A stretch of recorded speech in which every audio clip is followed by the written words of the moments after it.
Auzubillahiminashaitanirrajim. Bismillahirrahmanirrahim. Ladies and gentlemen, Assalamu alaikum. This is me, Sara Baloch, and I warmly welcome each one of you to yet another live transmission of PSL Season 9. We call it Cadbury Dairy Milk PSL Hangama.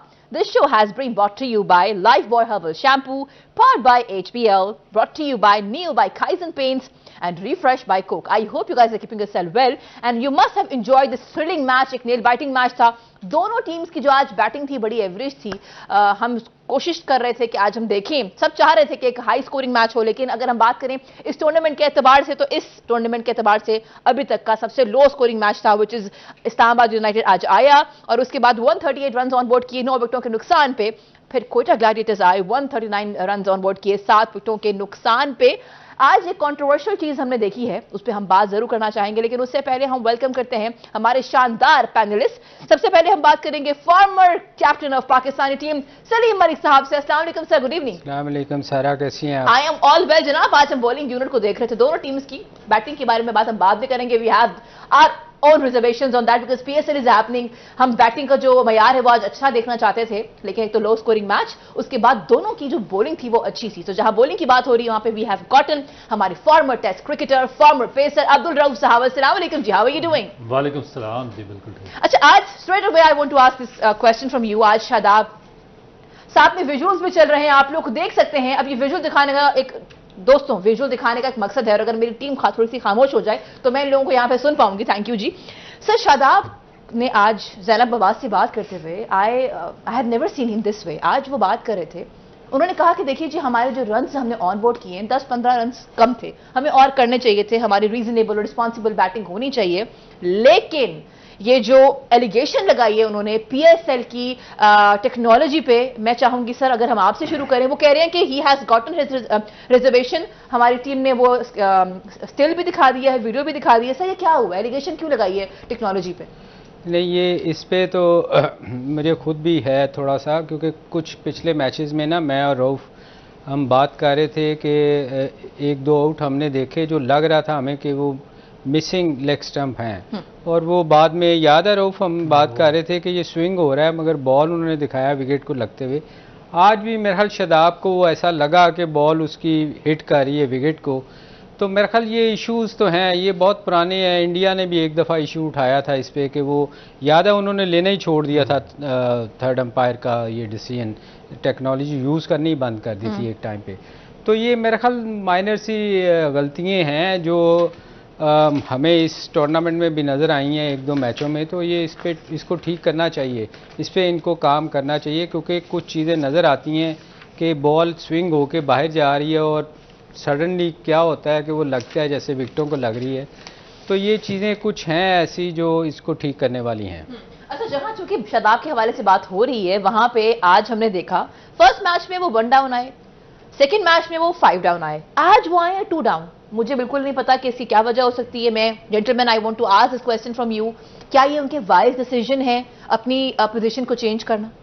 देखिए, सबसे पहले तो मैं बात तो ये technology पे करूंगा, क्योंकि जो टेक्नोलॉजी है ना ये सारी टीमों के लिए सेम है. या तो आईसीसी को चाहिए कि जो ये टेक्नोलॉजी क्रिकेट में यूज़ करते हैं इसको रिव्यू किया जाए, या फिर इसको एक्सेप्ट करना चाहिए, क्योंकि बार बार जब आपकी फेवर में चीज़ जाती है तो आप इसको एक्सेप्ट करते हैं, जब आपकी फेवर में चीज़ नहीं जाती फिर आपको इसको एक्सेप्ट नहीं करते. सेम इंडिया ने किया था 2016 के वर्ल्ड कप में पाकिस्तान के खिलाफ, जब तेंदुलकर सईद अजमल की बॉल पे एलबीडब्ल्यू हो गए थे, और जब टेक्नोलॉजी से दिखाया गया तो बॉल मिसिंग जा रही थी, नीचे जा रही थी. उस वक्त तो इंडिया ने कुछ नहीं कहा, उस वक्त पाकिस्तान ने आवाज़ उठाई थी, मगर उसके बाद जब इंडिया की फेवर में चीज़ें नहीं गई तो फिर इंडिया ने उस पर आवाज़ें उठाना शुरू कर दी. आज भी सेम इसी तरह का एक डिसीजन हुआ कि रोसो ने मैच जितवाया. अगर इस पे मैच का इम्पैक्ट ना आता तो फिर शायद शादाब बात ना करते, मगर क्योंकि रोसो ने 37 रन करके मैच जितवा दिया और सलमान अली आगा की लग रहा था कि बॉल विकेटों में जा रही है, तो इसलिए इन्होंने इस पर आवाज़ उठाना शुरू कर दी. तो मेरा ख्याल है कि एक क्लियर कट इसको स्टांस लेना चाहिए कि अगर तो या तो आईसीसी को लिखे कि इसको बिल्कुल इसका जो एलिमिनेट कर दिया जाए, इसका जो इस्तेमाल है टेक्नोलॉजी का. अगर फिर कर रहे हैं तो फिर इस पर मेरा ख्याल है कि बात नहीं करनी चाहिए. दूसरी जहाँ तक आपने बात की है शादाब की, तो मेरा ख्याल है कि जिस तरह सलीम भाई ने पहले आपने बात की थी कि जब आसान कंडीशंस होंगी तो शादाब खान ऊपर आएंगे, जब आसान कंडीशंस नहीं होंगी तो शादाब नीचे चले जाएंगे. आज क्योंकि जो पिच थी बिल्कुल ड्राई थी, उस पर किसी किस्म का मॉइस्चर नहीं था, स्पिन जो बॉलर्स थे उनके लिए बिल्कुल हेल्प आउट नहीं थी, एक आसान पिच थी, तो उस पर उन्होंने ऊपर आने का फैसला किया, मगर उसके बावजूद वो रन नहीं कर सके। तो इसीलिए ये बात कर रहे हैं कि जो इसका नंबर है जिसमें वो पाकिस्तान टीम पर खेल रहा है, नंबर 6 या नंबर 7 पे या पाकिस्तान टीम में खेलता है, तो इसको नंबर 6 या नंबर 7 पे ही इस फ्रेंचाइज में भी आना चाहिए। बार बार शफलिंग करेगा तो ना तो उसकी टीम के लिए अच्छा होगा और ना ही पाकिस्तान टीम में अगर ये जाता है तो पाकिस्तान के लिए फ़ायदामंद होगी ये चीज़। तो ये तो मेरा ख्याल है उसकी मर्जी की थी, आज इसके ऊपर है, मर्जी से कर रहे हैं वो डिसीजन। So यानी when you are a captain you have the edge. नहीं, मगर मेरा ख्याल है इस पे थोड़ा सा उसको देखना चाहिए, जो हम बात बार बार कर रहे हैं कि आप पाकिस्तान टीम के लिए छठे नंबर पे खेलते हैं तो आपको चलें 5वें पे आ जाएं, पर ये शफल करना, अब अगर आप उससे पूछेंगे तो वो कहेगा कि मेरी टीम को ज़रूरत है, तो पाकिस्तान एक डिफरेंट चीज़ है, IPL PSL एक डिफरेंट है, इसलिए यहाँ ज़रूरत है तो मैं इसलिए ऊपर आता हूँ। मगर मेरे ख्याल उस चीज़ को भी सिलेक्टर्स को कंसीडर करना चाहिए कि जिस प्लेयर ने पाकिस्तान टीम के लिए खेलना हो वो उसी नंबर पे उसको खेलना चाहिए। ठीक है जी, हम मजीद इस पे और बात करेंगे। मैं चाहूंगी अगर मेरी टीम जो है वो पॉइंट टेबल दिखा दे तो हम उसके ऊपर डिस्कशन कर लें। जब तक हमारी टीम पॉइंट टेबल दिखाती है, I think we have gotten the point table. जनाब Multan Sultan is shining on point table number 1। जनाब 3 मैचेस खेले, 3 जो है विन किए, इनको 6 पॉइंट्स मिले हैं with net run rate of 1.165। Second number पे भी have gotten Quetta Gladiators, 3 match जीते, तीनों के तीनों जो है वो 3 खेले, 3 जीते, नेट रन रेट है इनका 0.686। और जनाब थर्ड नंबर पे we have gotten Islamabad United, 3 match खेले, 1 मैच जनाब विन किया, 2 मैच हार गए और इनको 2 पॉइंट्स मिलते हैं वो the net run rate of 0.028। Then we have gotten number 4 पे कराची किंग्स, नंबर 5 पे लाहौर कलंदर्स एंड नंबर 6 पे Peshawar Zalmi. So gentleman we have gotten Multan Sultan, Quetta Gladiators and Islamabad United. आप दोनों से एक सवाल है, अभी क्या कुछ भी जज करना आप दोनों से सर? जी मैं सुन रहा हूँ। मैं जानना चाह रही हूँ कि कराची से पहले कोई भी चीज कोई भी स्टेटमेंट पास करना क्या कबल वक्त होगा, या अभी हम कह सकते हैं कि Quetta Gladiators, Multan Sultan and then Islamabad? नहीं, अभी थोड़ा अर्ली है। देखें, जितनी देर हाफ वे नहीं होता ना जी, उस वक्त तक आप किसी को फेवरेट करार नहीं दे सकते। मगर बज़ाहिर जो नज़र आ रहा है वो कोयटा और मुल्तान 2 बेहतर टीमें नज़र आ रही हैं जो अभी तक टॉप पे हैं। तो जब आप एक दफ़ा वो जो कहते हैं ना रेस में आगे निकल जाएं तो फिर वही टीमें आगे टॉप करती हैं। बाकी 2 टीमें जो हैं वो फिर जो अच्छा खेलेंगी 2 उनमें से आएंगी। मगर बज़ाहिर ये लग रहा है कि कोयटा और मुल्तान जो है वो इस टूर्नामेंट में फेवरेट हैं। देखें, इस टूर्नामेंट में आप एक जो मैच जब शुरू हुआ था ना तो हमने एक बात की थी कि कोयटा को एज है क्योंकि उनकी बॉलिंग बेहतर है, स्पिन बॉलिंग उनसे इस्लामाबाद से। तो आप आज देखें, आज जिस किस्म की कंडीशन थी, आज मेरा ख्याल ड्यू फैक्टर भी इतना ज़्यादा हुआ मगर उतना नहीं था, तो उसका फ़ायदा एंड में कोयटा को ही हुआ है क्योंकि शुरू में उन्होंने जल्दी आउट किए क्योंकि उनके स्पिनर ड्राई कंडीशन थी। वसीम को भी स्विंग मिला, उसकी वजह ये थी कि जब ड्राई कंडीशन होएगी तो वसीम जो है उसको हमेशा वो उसी वक्त बॉलिंग अच्छी करेगा जब ड्राई कंडीशन मिलेगी, रिवर्स स्विंग होएगा। आज उसकी आपको यॉर्कर भी नज़र आए होंगे, हल्का हल्का स्विंग भी रऊफ याद है कि उसका हो रहा था। और ये मेरा ख्याल है इतना कम स्कोर सिर्फ इसलिए हुआ कि अंडर प्रेशर बहुत ज़्यादा इस्लामाबाद खेली, हालांकि उसको अच्छा स्कोर करना चाहिए था। सारे उनके स्पिन बॉलर को अच्छा खेलते हैं पर अनफॉर्चुनेटली, मगर बात वही है कि जिसकी बॉलिंग अच्छी होगी वही जीतेगा। इसमें सलीम भाई जो बेसिक चीज़ मेरा ख्याल है जो 6 टीमें हैं इसमें जो टॉप की जो 2 टीमें हैं जिसमें मुल्तान है और कोयटा है, ये इनमें से भी मेरा ख्याल है कि जब जैसे जैसे ड्राई पिचेस होंगी और कराची में मैचेस शिफ्ट होंगे तो इसमें जो कोयटा की टीम है उसको थोड़ा सा एज होगा क्योंकि उनके जो बॉलर्स हैं जिसमें मोहम्मद आमिर हैं या स्पिनर भी उनके बेहतर है, उनको भी ड्राइव विकेटें सपोर्ट कर रही हैं उनके रिवर्स स्विंग को। और उसके बाद जो स्पिनर्स हैं बहुत एक्सेप्शनल हैं इनके, अकील हुसैन अच्छी बॉलिंग कर रहे हैं, उसके बाद अब्रार बहुत अच्छी बॉलिंग कर रहे हैं। जबकि जो दूसरी टीम है मुल्तान सुल्तान जो टेबल पे पहले या दूसरे नंबर पे है, फर्स्ट नंबर पे, उनको इसलिए प्रॉब्लम होगा क्योंकि जो उन्होंने मैचेस खेले हैं अभी तक मुल्तान में खेले हैं, वहाँ पे ओवरकास्ट कंडीशन थी और जो पिच में मॉइस्चर मौजूद था जो उनके फास्ट बॉलर्स को कर रहा था, फेवर कर रहा था। मगर जब ड्राई पिचेस होना शुरू हो जाएंगी लाहौर में या कराची में जाकर खेलेंगे तो वहाँ पर थोड़ा सा उनको प्रॉब्लम आएगा क्योंकि उनके जो बॉलर्स हैं वो ड्राई पिचेस में इतने ज़्यादा एक्सपर्ट नहीं है। जो तीसरी टीम मेरा ख्याल है कि जो नीचे वाली जो 4 टीमें हैं उनमें या अगर आप बाकी टीमें देखें जिसमें पेशावर है या इस्लामाबाद है, कराची की टीम है, तो उसमें मेरा ख्याल है कि कराची को थोड़ी सी फेवर है कि उनकी बॉलिंग थोड़ी सी बेहतर है बाकी जो टीमें हैं उनकी बॉलिंग की निस्बत। तो इसलिए फर्स्ट प्रेफरेंस में आप कोयटा की टीम को कह सकते हैं। जब आप अच्छा वक्फे पे जा रहे हो, बिल्कुल, we have to move towards the commercial break, लेकिन उससे पहले आज बहुत सारे क्वेश्चंस खड़े हो चुके हैं आजम खान को लेके कि जनाब पीएसएल में एक और मैच और आज परफॉर्म नहीं कर पाए। मिडिल ऑर्डर जैसे हमारी पाकिस्तानी टीम की हम बात करते हैं, नेशनल टीम जब जाती है रिप्रेजेंट करती है पाकिस्तान को, तो मिडिल ऑर्डर स्ट्रगल करता है। इस्लामाबाद की आज जो बैटिंग थी बहुत ही पुअर थी, दे वर अनएबल टू परफॉर्म इट। इसके ऊपर डिस्कशन होगी, stay with us.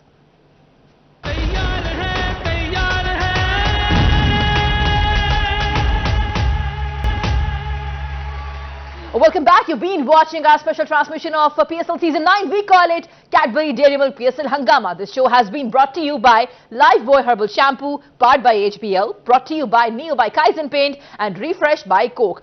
With this, gentlemen, I have gotten a message. हमारा एक सेगमेंट होता है #PSL Hangama, और हमें हुनैन ने मैसेज किया है साहिवाल से, और आज एक खबर जो है वो बड़ी, क्या कहना चाहिए, अभी शादाब ने कही थी कि इट जस्ट वेंट वायरल, अब इसको कैसे लेना चाहिए, I really can't comment on this. लेकिन हुनैन का यह कहना है कि Pakistan, being a Pakistani player and playing for your Pakistan super league, क्या शादाब ने जो ये एलिगेशन की है पीएसएल के टेक्नोलॉजी पे, being a captain and being Pakistani, क्या उनको ये सूट करता था? मेरा ख्याल ये ऐसी बात करनी नहीं चाहिए थी। देखें, एरर तो हो सकता है, गेम में टेक्नोलॉजी है, कहीं भी गलती हो सकती है, पर ये कहना, ये मेरा ख्याल एक टूर्नामेंट के बिल्कुल ही ख़िलाफ़ जाती है, और ये पाकिस्तान के ख़िलाफ़ जाएगी। इतना बड़ा टूर्नामेंट हो रहा है, इसका मतलब है कि हमारा टूर्नामेंट गलत हो रहा है। ये मैसेज क्या था, ये लोगों तक मैसेज बड़ा गलत जाएगा कि हम शायद चेंज करते हैं, आउट को गलत दिखा रहे हैं और सही को गलत, और गलत को सही दिखा रहे हैं। तो मेरा ख्याल ये एक मैसेज जो है ये शादाब की तरफ से बड़ा गलत किया है, लोगों की तरफ जाएगा, दुनिया में जाएगा, तो और भी बहुत सारे मुल्कों में लीग्स हो रही हैं। तो मेरा ख्याल ये इस किस्म की बात उसको बड़ी सोच समझ के करनी चाहिए थी। बीइंग ए कैप्टन, आप एक हिस्सा हो इस टूर्नामेंट के, तो मेरा ख्याल में ऐसी बात करना जो है वो बड़ा डेंजरस है। अच्छा देखिए, मैं बार बार यही बात इसीलिए करता हूं कि जब आप किसी को कैप्टन बनाते हैं या रिस्पॉन्सिबिलिटी किसी को देते हैं, पाकिस्तान क्रिकेट बोर्ड को चाहिए कि उसको प्रॉपर एजुकेट करे, उसको प्रॉपर ट्रेंड करे, उसको प्रॉपर मीडिया हैंडलिंग सिखाए, और उसकी साइकोलॉजिकल अपब्रिंगिंग की जानी चाहिए, काउंसलिंग करनी चाहिए, काउंसलिंग करनी चाहिए। अगर आप बगैर काउंसलिंग के आप इस तरह कर देंगे तो फिर आप खुद अपने पाँव पे कुल्हाड़ी मार रहे हैं। इससे पहले भी जब इनको पाकिस्तान की एक नई टीम देकर अफगानिस्तान के खिलाफ सीरीज में भेजा गया था, तो उस वक्त भी उन्होंने इसी तरह की एक स्टेटमेंट दी थी जो कि एंटी पाकिस्तान थी, और उसके बाद पाकिस्तान क्रिकेट बोर्ड ने इनको पनिश किया था। आज फिर एक इतने बड़े ब्रांड के बारे में, जिसके बारे में बात की जा रही है कि ये बिग बैश और आईपीएल के बाद सबसे बड़ा ब्रांड है और उनके लेवल का ब्रांड है, उसके बारे में एक अपनी टीम का कैप्टन इस तरह की बात कर रहा, तो मेरी तो समझ से बाहर है कि पाकिस्तान क्रिकेट बोर्ड का ये जो थिंक टैंक है या मैनेजमेंट है वो क्या कर रही है, और इन प्लेयर को किस तरीके से गाइड कर रही है कि ये अपनी लीग के बारे में ही क्वेश्चन उठाना शुरू हो गए हैं कि आप कैसे टेक्नोलॉजी के बारे में क्वेश्चन उठा सकते हैं, जबकि आपने खुद अपने 4-5 जो मैचेस हैं उनमें 22 कैचेस आपके ड्रॉप हुए हैं। ठीक है, एक डिसीजन आपकी फेवर में नहीं गया होगा तो आपने उस पर सवाल उठाना शुरू कर दिया। यही डिसीजन अगर आपकी फेवर में चला जाता तो आपने कहना था कि बहुत बेहतरीन डिसीजन और टेक्नोलॉजी का बड़ा बेहतरीन इस्तेमाल किया गया। तो मेरा ख्याल है कि सोच समझ के इस तरह की बात करनी चाहिए। मेरा ख्याल रऊफ इस पे मेरा ख्याल बड़ा सख्त एक्शन लेंगे। हाँ बिल्कुल होना चाहिए, और होना भी चाहिए। एंड नॉट जस्ट दैट दोस्तों, एक और चीज हमने नोट की है कि इसी पीएसएल सीजन 9 में ये दूसरी मर्तबा है कि वो कोई कंट्रोवर्शियल बात कर रहे हैं। पहले उन्होंने एक ऐसी बात की जिसपे आई रिमेंबर फॉर्मर क्रिकेटर्स तजिया कर, एवरीबॉडी गॉट शॉक कि ये क्या कह रहे हैं, you know what he said. तभी उन्होंने बात की आफ्टर द पोस्ट मैच कि मुझे लगा था कि ये जो पिच है इस पे प्रॉपर बैटर को जाना चाहिए। मतलब ये कैप्टन एक बात कर रहे हैं, वो कैप्टन जिनकी खेलने की वजह से मैच फिनिश हुआ था, and he happened to be the match finisher. So I think sir ये दूसरी मर्तबा हो चुका है, maybe it's time for him to rethink and to reflect के पहले सोचो फिर तोलो फिर बोलो। जी बिल्कुल, आप ठीक कह रही हैं। देखें, आज एक चीज़ है रऊफ, आज ना क्या कहते हैं, पहली इनिंग में 2 बंदों ने अच्छा स्कोर नहीं किया, शकील ने और नाफे ने।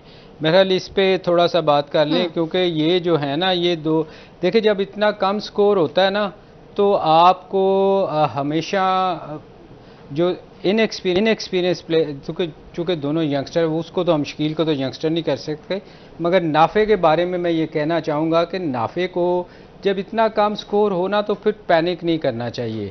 हम नाफे की हमने बड़ी तारीफ की है, शकील की भी की है कि ये कंसिस्टेंट इनको स्कोर करना चाहिए था। जब 140 हो, आपकी 7 की एवरेज है, तो आप 10 की एवरेज चेज नहीं कर रहे, तो उस पर आपको इस तरह की हिटिंग नहीं करनी चाहिए थी।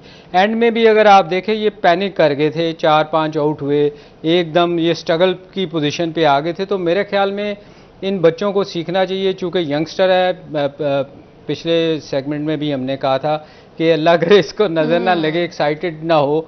आज भी उसने अगली बॉल को एक्साइटेड होकर शॉट खेला है। तो मेरे ख्याल में इनको अगले मैचों में जो इनके कोचेज हैं उनको थोड़ा सा गाइड करना चाहिए। जब स्कोर कम हो तो आपको कभी भी पैनिक नहीं करना चाहिए। आप जाके, चूँकि आप अच्छा खेलते हो, आपको छोटी छोटी, हमेशा हम कहते हैं कि इनिंग्स बिल्ड करनी चाहिए, उसको स्कोर लेके चलना चाहिए। आज 140 रन्स को इतनी ज़्यादा स्कोर नहीं थी, मगर कोयटा आज एक टाइम पे लग रहा था कि वो पैनिक कर गई है और वो शायद मैच हार जाए, एकदम विकेट उनके गिरी। तो मेरे ख्याल ये चूँकि दोनों यंगस्टर हैं, नाफे की हम बहुत तारीफ करते हैं, हमें अच्छा लगा है खेलते हुए, पर आज उसने जो किया है वो एज ए बैट्समैन उसको ये सोचना होगा अगले मैचों में अगर ऐसी सिचुएशन हो, जब एवरेज ही 7 की है तो आपको पैनिक नहीं करना चाहिए, आपको टीम को लेके चलना चाहिए, जैसे आपने पिछले मैच में किया, मैच फिनिश किया था। तो आज भी उसको थोड़ा सा, मेरे ख्याल ना बॉल में इतनी टर्न थी, ना स्विंग था, रईस बॉल कर रहे थे जिसका मेरा ख्याल बॉल भी बहुत, वो कभी वो कोच होता है, कभी वो टीम का, तो ऐसे बॉलर के खिलाफ आप पैनिक होके आउट नहीं होना चाहिए था। ये उसको, चूँकि हम उसको मार्जिन दे रहे हैं, यंगस्टर है, उसको ज़्यादा क्रिटिसाइज नहीं करेंगे, मगर जो उसने गलती किया उसको उससे सीखना चाहिए। अच्छा, जहां हम ये बात कर रहे हैं वहां we have to move towards commercial break, लेकिन हमने ब्रेक पे जाने से पहले आजम खान के बारे में बात की थी। एक और match and he is unable to perform. जनाब, 1 रन उन्होंने ऑन बोर्ड किया 4 बॉल्स पे। What's happening to Azam Khan? What's wrong with him?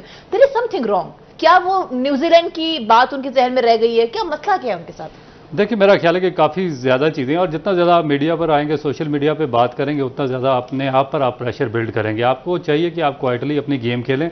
आपको आपकी जो एबिलिटी है उससे ज़्यादा अपॉर्चुनिटीज़ पाकिस्तान क्रिकेट बोर्ड आपको दे रहा है। आपको 8 मैचेस खिलाए हैं, आपकी 3 या 4 रन की एवरेज है, और उसके बावजूद आप सोशल मीडिया पे कह रहे हैं कि मुझे अभी पूरी सीरीज़ नहीं दी गई और मुझे कम मैचेस दिए गए हैं। कई ऐसे प्लेयर्स हैं जिन्होंने 100 फर्स्ट खेले हुए, बेताशा उन्होंने पाकिस्तान में क्रिकेट खेली हुई है, और वो पाकिस्तान की ग्रीन शर्ट पहनने के लिए तरस रहे हैं।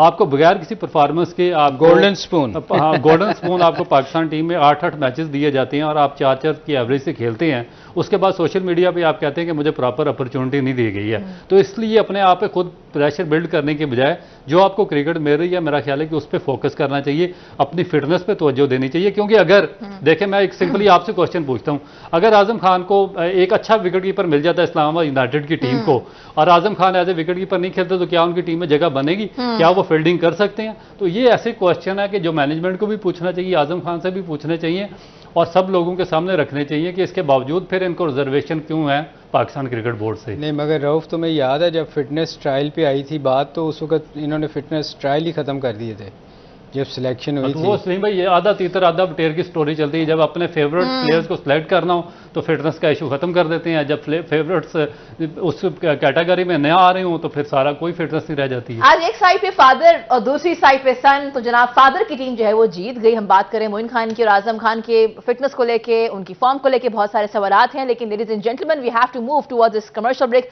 साथ रहिएगा and keep sending us your questions on #PSL हंगामा।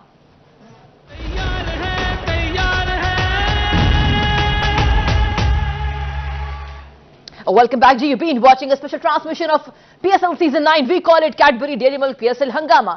This show has been brought to you by Lifebuoy Herbal Shampoo, brought to you by Neo by Kaizen Paints, powered by HBL and refreshed by Coke.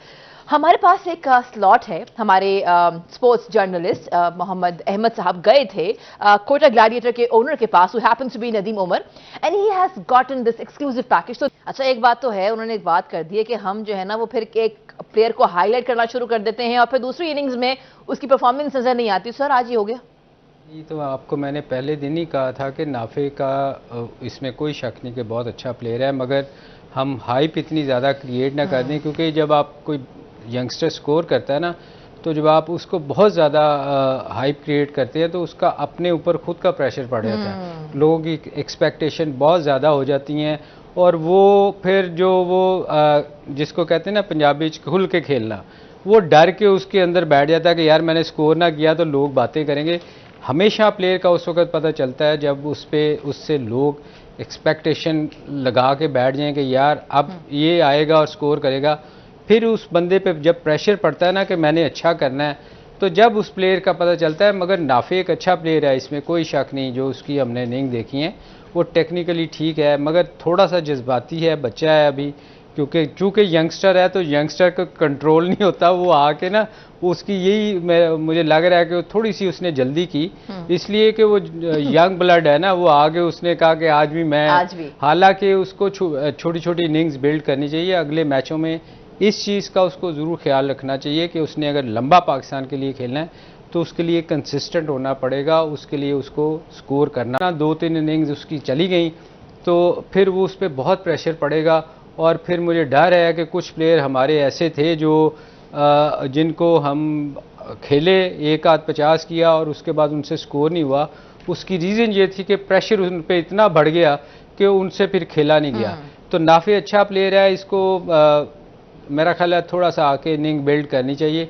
शॉटें उसके पास सारी हैं, चारों तरफ ground के खेलता है, ये नहीं है कि वो महदूद किस्म का प्लेयर है, तो उसको थोड़ा सा अपने ऊपर कंट्रोल करना चाहिए। अच्छा, जहां बात हो रही है कोयटा ग्लैडिएटर्स की, चैंपियंस बने 2019 में, और इन्होंने बात की 1-2-3 इनिंग्स की। हम देख रहे हैं अबरार अहमद ने जब फर्स्ट इनिंग्स की पहले मैच में जनाब 2 विकेट्स ली, इकोनॉमी रेट 7.25 था। उसके बाद दूसरा मैच खेला, 1 विकेट ली लेकिन 10.00 इकोनॉमी थी। आज बेहतरीन खेला जनाब, ना सिर्फ 3 विकेट्स ली बल्कि 4.50, यानी आज फर्स्ट और सेकंड इनिंग्स मिला के बेहतरीन किसी की इकोनॉमी थी तो वो थी अबरार अहमद की। How would you comment on it? देखिए, मेरा ख्याल है कि आउटस्टैंडिंग बॉलर है अबरार, और सिर्फ T20 नहीं बल्कि तीनों फॉर्मेट में बहुत अच्छा परफॉर्म कर रहा है। आपने देखा कि इंग्लैंड की जो पाकिस्तान के खिलाफ होम सीरीज़ थी उसने मुल्तान में 10 विकेटें ली थी और पाकिस्तान को टेस्ट मैच जितवाया था। उसके बाद वर्ल्ड कप में इनको साथ लेकर जाया गया, मगर अनफॉर्चुनेटली इसको किसी मैच में चांस नहीं दिया गया। फिर ऑस्ट्रेलिया में ये पहला साइड मैच खेलते हुए अनफिट हो गया और पूरा इनका टूर ख़राब हो गया। फिर वापस आए तो अभी मेरा ख्याल है कि दोबारा इन्होंने अपना सिलसिला शुरू किया।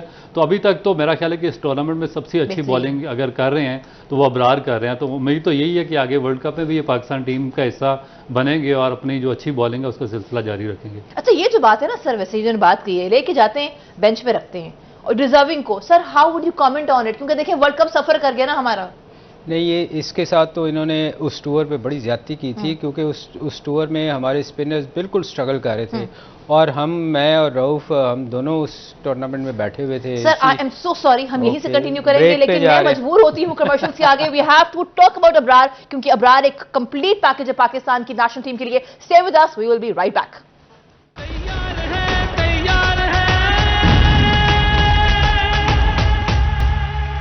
वेलकम बैक जी। आज 8th मैच था between Quetta Gladiators and Islamabad United. बात यह है कि इस्लामाबाद यूनाइटेड ने बल्लेबाजी तो कर ली, हमने उसके ऊपर डिस्कशन कर ली है कि भाई लो स्कोरिंग मैच था, लेकिन अब बात होती है इनकी बॉलिंग यूनिट के ऊपर। रऊफ साहब, मैं आपसे पूछती हूँ, how have you analyse their bowling unit? देखिए, मेरा ख्याल है कि प्रॉब्लम तो आ रही है इनको, क्योंकि इनके एक मेजर बॉलर है नसीम शाह, जो आपने पीछे विकेटें देखी हैं वो फास्ट सीमर को हेल्प आउट कर रही थी, और उसमें नसीम शाह ने एक आध विकेट ली है अर्ली ऑन, मगर दूसरे एंड से उनको बिल्कुल सपोर्ट मौजूद नहीं थी। दूसरी तरफ से बॉलिंग करते हैं कभी फ़हीम अशरफ करते हैं, वो भी अपना कोटा कम ही मुकम्मल करते हैं, 2 या 3 ओवर वो करते हैं हर मैच में। उसके बाद जो लास्ट मैचेस में उनके भाई उबैद शाह खेले हैं, पहले मैच में उन्होंने 1 ओवर करवाया गया, दूसरे मैच में उनसे 2 ओवर करवाए हैं। आज हनैन शाह खेले हैं, उन्होंने भी 2 ओवर करवाए हैं। तो इनकी जो ओवरऑल बॉलिंग है वो स्ट्रगल है। उसके बाद जो रमान रईस है, लास्ट मेरा ख्याल है कि मैंने देखा था कि वो कोचिंग कर रहे थे और अभी उनको एज ए प्लेयर टीम में पिक कर लिया गया।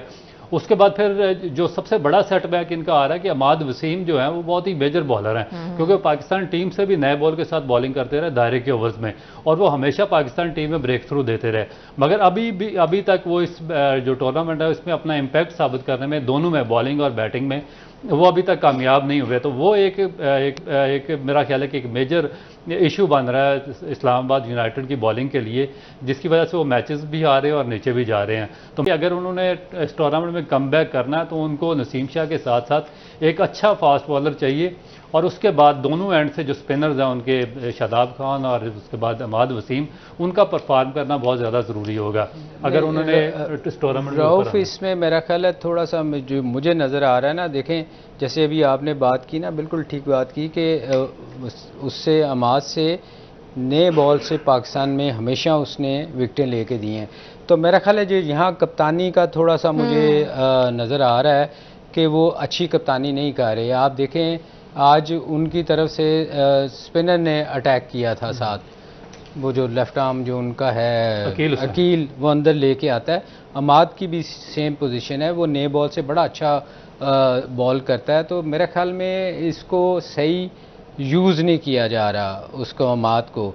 आई डोंट नो क्यों, क्योंकि अगर पाकिस्तान में उसको नया बॉल करवाया जाता था तो अगर नसीम के साथ आप देखें कोई भी कम्बिनेशन अभी तक मुझे इतना अच्छा नज़र नहीं आया, तो मेरे ख्याल उसको स्टार्ट एक आध ओवर करवा के नए बॉल से उससे चांस लेना चाहिए था। आज वैसे ही स्कोर कम था तो अटैक करना चाहिए था। तो मेरा ख्याल अर्ली ऑन इनको शायद बेहतर कोई रिजल्ट देता। तो मेरा ख्याल अमाद को ये अच्छा यूज़ नहीं कर। वाकई सलीम भाई आपकी बात ठीक है, क्योंकि लास्ट मैच इनका हुआ मुल्तान के खिलाफ उसमें भी इन्होंने अच्छा स्कोर कर लिया था, मगर उसमें अगर नसीम शाह ने जिस तरह शुरू में एक विकेट ली थी, उन्होंने आउट किया था मिलान को, तो उसके बाद अगर शायद पे दूसरे एंड से अगर इसको अमाद वसीम को लगाते, अगर एक दो विकेटों का ब्रेक थ्रू इनको मिल जाता तो मेरा ख्याल है कि बहुत ज़्यादा इफेक्टिव हो सकते थे और ये मैच भी जीत सकते थे। मगर उसमें भी मेरा ख्याल है कि ये जो सलीम भाई ने बात की है, कैप्टनसी में काफ़ी चीज़ें लैकिंग कर रही हैं। बैटिंग आर्डर बहुत ज़्यादा शफल कर रहे हैं, अपना भी शफल कर रहे हैं, टीम का भी शफल कर रहे हैं। उसके बाद बॉलिंग आर्डर जो है उसमें भी इनसे जो प्रॉपर चेंजेस हो नहीं रही। आप देखिए आपने एक बॉलर खिलाया, उससे पहले मैच में आपने 1 ओवर करवाया, दूसरे मैच में उससे 2 ओवर करवाए हैं। आज आपने रुमान रईस को, जो कि लास्ट ईयर आपके शायद कोच थे, उनको खिलाया, उनसे सिर्फ 2 ओवर करवाए आपने। उसके बाद जो अमाद वसीम की जिस तरह बात कर रहे थे मुझे लग रहा है कि थोड़ा सा ना उसको मेंटली वो डिस्टर्ब लग रहे हैं मुझे। कौन क्या? शादाब खान? शादाब। इसलिए देखें उन्होंने कहा, पहले उन्होंने कहा कि मुझे बॉलिंग बैटिंग जो है वो मैं अपनी मर्जी से जाऊंगा क्योंकि मुश्किल थी। फिर आज उन्होंने ये कह दिया कि जी एलिगेशंस ऑन पीएसएल टेक्नोलॉजी के मामले में, और फिर वो बॉलिंग उनको मेरा ख्याल है थोड़ा सा वो मेंटली थोड़ा सा डिस्टर्ब है।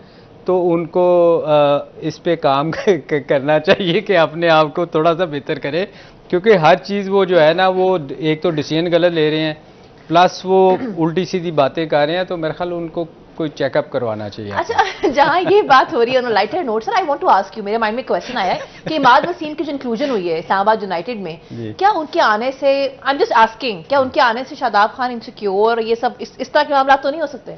नहीं, वैसे ये भी एक चांस है कि हो सकता है वो कि अगला कैप्टन ये ना आ जाए, क्योंकि होता यही है कि बहुत दफ़ा हमने देखा कि कुछ प्लेयर्स को खिलाया इसलिए नहीं जाता था कि उनका नाम कप्तानी में आता रहा, उनके अगले कैप्टन ये होंगे। तो मे भी हो सकता है कि वो चाह रहे हों। मैंने बहुत सारे प्लेयरों को देखा है इस तरह ज़ाया करते हुए, ये कहीं मेरी जगह पे ना आ जाए तो उसको बिल्कुल ही ख़राब कर दिया जाए। आपने वक्फे पे जाना है? नहीं, हमें वक्फा थोड़ा सा है कल तक का, इंशाल्लाह कल आपसे मुलाकात होगी। कल 9th मैच है between Multan Sultan and Peshawar Zalmi. 13 matches in दोनों के आमने सामने हुए हैं। मुल्तान सुल्तान बिंग पे विद 10 मैचेस जीते हैं, पेशावर ज़ल्मी 3। पॉइंट टेबल के एतबार से भी Multan Sultan is shining on the top. Ladies and gentleman, this is me Sara Baloch signing out. Thank you gentleman, आप लोग यहाँ थे, मैंने बहुत कुछ सीखा, आई होप आपने बहुत सीखा होगा। अपना फीडबैक जरूर दीजिएगा। जाते जाते हमेशा की तरह पाकिस्तान जिंदाबाद।